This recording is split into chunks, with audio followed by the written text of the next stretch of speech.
करते हैं। जो तार का खेल होता है उसे सब लोग जानते हैं, सबने देखा भी है कि तार का खेल करने वाले लोग जब गांव में आते हैं तो वो दो तरफ दो बांस गाड़ देते हैं और उस बांस में एक तार को रख देते हैं। अब उस तार को बांधा हुआ रहता है और उस बांस को दोनों बांस के बीच में तार को बंधा होता है और उस तार पर एक इंसान कोई भी चलता है जो वो खेल कराने वाले होते हैं, वो उस बांस पर बंधे हुए तार पर चलता है बिना किसी के सहारा लिए। और जब वो चलते जाता है तो क्या करता है, वो केवल सामने देखता है और सामने देखते हुए अपने अंदर उसका विश्वास बढ़ते जाता है। वो दाहिने बाएं कहीं नहीं देखता। क्यों नहीं देखता?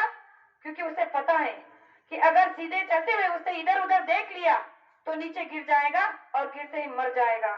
इसीलिए उसके अंदर दो चीजें होती हैं कि मुझे केवल सामने देखना है और मेरे विश्वास को, मेरे धैर्य को पक्का करना है कि मैं अपने विश्वास को टूटने न दूं कि मैं नीचे गिर जाऊं और मैं मर जाऊं। और इसी तरह से वो तार पे चलता हुआ आता है और अपने लक्ष्य को प्राप्त कर लेता है। प्रेमियों, आज का समय भी वही है। हमें आपको तार पर चलने की ये कसरत करनी है। गुरु महाराज ने कहा कि ये कलयुग और सतयुग के बीच में जो ये तार आपके बीच में लग गई है, तो ये इस तार पर हमें चलना है और इस तार पर चलते हुए हमें केवल अपने लक्ष्य की ओर देखना है। हमारा लक्ष्य क्या है?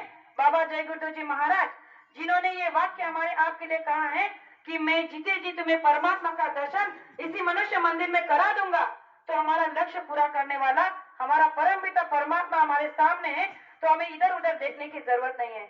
अगर हम इधर उधर देखते हुए चलेंगे तो हम अवश्य गिर जाएंगे और जब गिरेंगे तो पता नहीं क्या हो सकता है, क्योंकि गुरु महाराज ने कहा है कि मुझे पीछे मुड़कर देखने की आदत नहीं है। तो हमें कौन संभाल सकता है? जब हम किसी की बातों में आकर, बहकाव में आकर अगर कहीं रास्ता भटक जाते हैं तो हमें कौन बचा सकता है? कोई नहीं बचा सकता।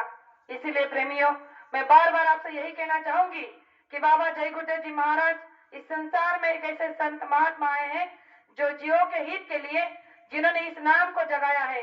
इस नाम को जगाने के लिए उन्होंने कितना कितना कष्ट सहा है ये बताने की जरूरत नहीं, सभी प्रेमी इससे परिचित है। और हम आपने क्या किया? गुरु के लिए हम आपने कुछ भी नहीं किया। अगर पहले इतिहास को उठाओ तो संत महात्मा के पास जाकर लोगों ने नाम के दान लेने के लिए क्या कुछ नहीं किया। अपने राज पाट को छोड़ा, अपने घर बार को छोड़ा, धन दौलत को छोड़ा, अपने अवगुणों को छोड़ा, इतना है कि संन्यास तक ले लिया। आश्रम में जाकर वहां पर रहकर उनकी सेवाएं की, बर्तन मांजे, लकड़ियां धोया, कपड़ा धोया, क्या कुछ नहीं किया। इतना ही नहीं कि अपने गुरु के लिए अपना अंगूठा तक काट दिया। हमने क्या किया? हमने तो कुछ भी नहीं किया। गुरु महाराज ने हमसे मांगा क्या है? हमारे अवगुण, जो आज हमारे माँ बाप नहीं ले सकते। अगर कोई बच्चा नालायक निकल जाता है, अगर माँ बाप के दो तीन बेटे उनमें से कोई नालायक निकल जाता है तो उसे माँ बाप जीते जी कहता है कि तू मेरे लिए मर गया।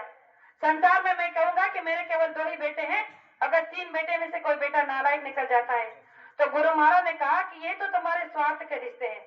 अरे स्वार्थ के रिश्ते हैं इसीलिए तो तुम्हें अपनाते नहीं है, केवल दिखावा ढोंग करते हैं। और जो तुम्हारा निस्वार्थ का रिश्ता है परमपिता परमात्मा का और आत्मा का, उसे तुमने अभी तक अपनाया ही नहीं।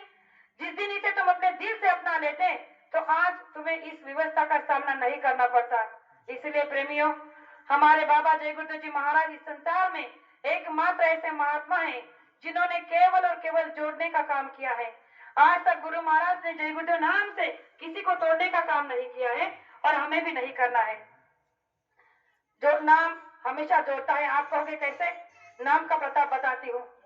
त्रेता युग में